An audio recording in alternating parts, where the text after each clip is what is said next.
بسم الله الرحمن الرحيم وإذا قيل لهم اتبعوا ما أنزل الله قالوا بل نتبع ما ألفينا عليه آباءنا أولو كان آباؤهم لا يعقلون شيئا ولا يهتدون.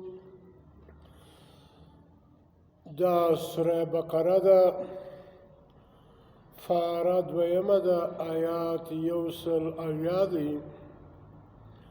سورت چې دویم دی نن راسي مشتی د رب سره واده وکړو،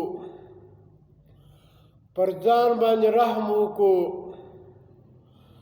د الله کتاب مخ ته کښېږدو، هغه کین بغض اناد هغه نوم چې زه شیخ القرآن یم، زه شیخ الحدیث یم، زه مناظر الاسلام یم،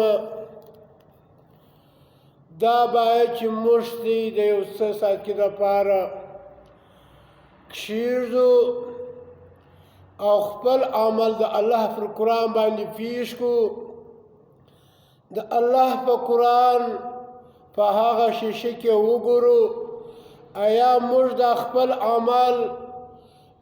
عمل چې موږ کوو آیا دا د نبي صلی الله علیه وسلم څه ثابت دي، صحابو او کړي دي، تابعینو کړي دي او تبع تابعینو کړي دي، آیا داسې نه وي چې دا زموږ اعمال د هندوانو په رقم باندې وي، د عیسایانو په رقم وي، د یهودو په رقم وي او د مجوسو په رقم وي او د شیعیګانو د بریلیانو د دیوبندیانو په رقم باندې د الله د قرآن خلاف وي.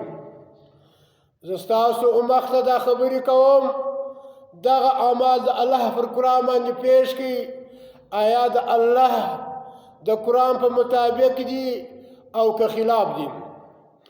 اول دا سوچ وکړئ، غور وکړئ، آیا زموږ په کورونو کې د الله کتاب ویل کیږي؟ آیا د الله کتاب که چیرې ویل کیږي په هغه ځان موږ دې پوهېږو؟ آیا د الله د قرآن په مطابق زموږ دې اعمال دي او که نه دي؟ آیا زموږ په کور کې یو سړی داسې شته چې موږ د الله په قرآن باندې موږ پوه کړي یا موږ په خپله پوه یو؟ آیا داسې خو به نه یو چې د الله کتاب وایو برته د هغه کتاب پر موږ باندې لعنت وایو؟ اوس خبره درته کوم، دغه خبرې ته بیا وګورئ د الله په قرآن کې. اول دا خبره وګورئ چې زموږ په معاشره کې دا خبرې د علماو څخه موږ اورېدلې دي چې سړی مړ شي برته په قبر کې رو راځي. آیا دا د قرآن په مطابق دا خبره که د الله د قرآن خلاف عقیده ده؟ دویم دا وګورئ چې انبیا ژوندي دي په دغه موجوده د دنیا په قبرونو کې، آیا دا په دې قرآن کې آیات شته؟ آیا دا په دې قرآن کې شته چې شهدا بدنونه نه خاورې کېږي، د انبیا د نه خاورې کېږي، دلته رو راځي؟ آیا دغه خبره دا په قرآن ثابته ده؟ آیا دا په قرآن ثابته ده چې پلانی آیات ولیکه او په غاړه که یا د نبي صلی الله علیه وسلم څخه ثابت دي؟ آیا دا په قرآن ثابته ده چې ستا پلار مړ شو، مور دې مړه شوه، علما راوغواړې د الله کتاب وایه، ختمونه کوې، غویان عللې؟ آیا دا په قرآن کې شته، په سنتو کې شته؟ آیا دا د الله په قرآن کې شته چې ته پر دین پیسې واخه ملا صاحب زما نفقه پر تی باندې واجب ده؟ آیا دا خبره د انبیا د قول مطابق ده؟ د الله په کتاب کې دا موجوده دي؟ که چیرې موجود وي دا یو آیات خو دې پیش کړي چې د الله پر قرآن باندې یا پر اعضا باندې پیسې واخه. او دا په دې قرآن کې شته چې پیرانان په پټه خبر دي، انبیا په پټه خبر دي، پیرانان په پټه خبر دي او ملائک په پټه خبر دي، دا زموږ د وخت د زمانې جاهلان بېدینه ملایانو هغه خیل دا په پټه خبر دي. آیا په ګرده قرآن کې آیات شته؟ سوچ وکړئ، سمجھ وکړئ. آیا دا په قرآن کې شته چې د خور حق مور کوه او وروڼو دي په خپل آپس کې د مور او د پلار مال سره وبېشي؟ آیا دا په قرآن کې شته چې لور ورکه پیسې ته په جیب کې واچوه؟ آیا دا په قرآن کې شته چې ته د لور په خپله خوشي ورکوه؟ آیا دا په قرآن کې شته لکه زموږ ملایان وایي چې درته لک روپۍ تر 2 لکه بالا شول د حرام که؟ آیا دا په قرآن کې شته؟ آیا دا په قرآن کې شته چې په نبي باندې جادو شوی دی؟ آیا دا په قرآن کې شته چې دجال راځي؟ آیا دا په قرآن کې شته چې دا رقم او ډلې جوړې کړي، څوک شیعیګان سي، سنیان سي، بریلیان سي؟ آیا دا په قرآن کې دا خبرې شته؟ آیا دا په قرآن کې شته چې دغه قبر او د جنت د باغچو سي یو باغچه دی، د جهنم د کنځ یو کنده ده؟ آیا دا شته؟ آیا دا شته دا ستا د لمانځه بعد کې دعاګانې په اجتماعي سره کول دا د الله په قرآن او په سنت کې شته؟ دا ستا د دې مړي بعد کې دغه اسکاتونه خوږې بېشل او د مړي پر کور باندې ډوډۍ خوراک دا په قرآن او په حدیث کې شته؟ مه کوئ، د الله ویرېږئ. خپل عمل د الله پر قرآن پیش کړئ، د نبي پر سنت پیش کړئ. داسې نه چې عاملة ناصبه تصلی نار حامیه، عمل به دې کړی ستړی شوی به ځای به دې جهنم وي.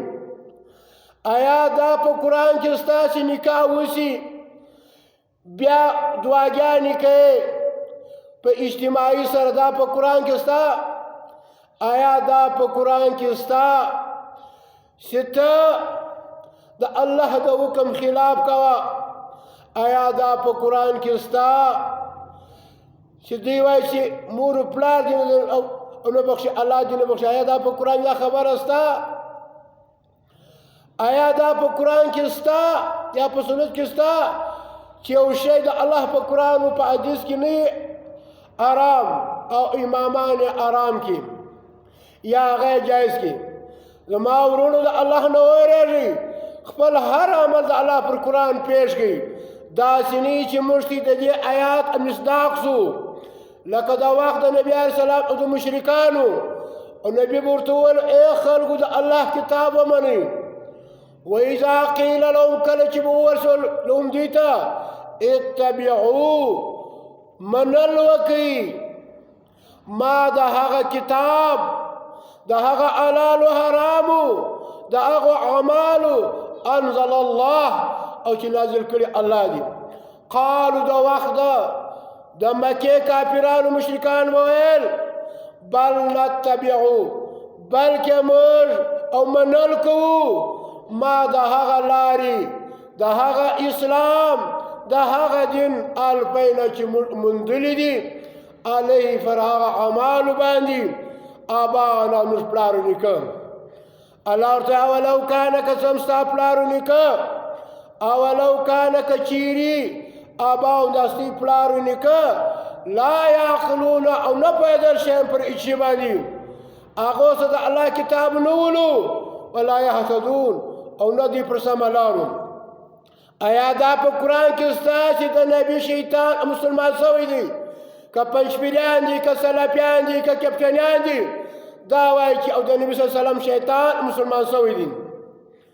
آیا دا په قرآن کې شته چې پر یوه ځای باندې یوه ښځې ته 3 طلاق ورکړه، برته بیا پر دې باندې پښیمانه شوه، بیا د خپله میینه بل ته او د شپې دپاره په نکاح ورکړه چې هغه ستا لپاره حلاله کړي او زنا وسره کړي؟ دا شته په دې قرآن کې؟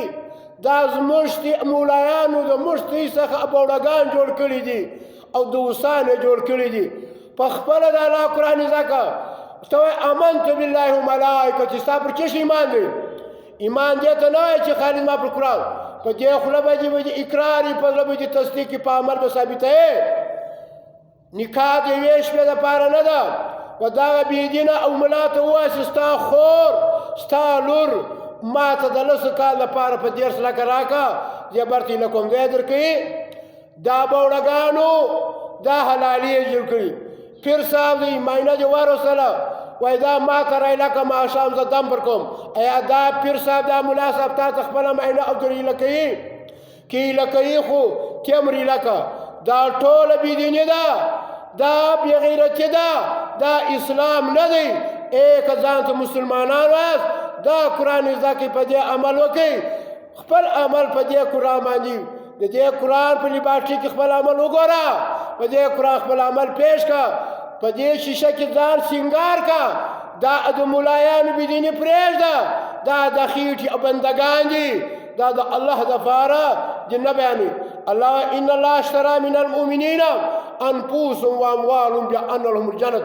الله ما د هر انسان د هر مسلمان ځان مال اخیست په عوض کې د جنت دا ستا ځان امانت دی دا ستا مال امانت دی دا به پر هغه لار لګی کړم چې الله حکم یې ته وایې التحیات لله والصلوات والطیبات یا الله ستا د رضا لپاره ځان مال لګوم نو چې ته د الله دپاره ځان مال لګوې بیا څنګه د الله دپاره د الله قرآن نه وایي بېایمانه دا ملایان بېایمانان دي دا د پیسو زامن دي که د پیسو زامن نسي باید چې دوی د الله دین د الله دپاره بیان کړي دا دنیا عرضي ده نبي صلی الله علیه وسلم فرمایي د هغه ارامي به څال وي چې د دوی شپانه لیوي زموږ شپانیان لیوان جوړ سوي دي که ملایان دي که شیخ القرآن دي که شیخ الحدیث دي دا مسلمانان نه دي صرف په جامه کې د مسلمانۍ دي دا هغه لیوان دي هغه ظالمان دي چې زموږ ځان مال خوري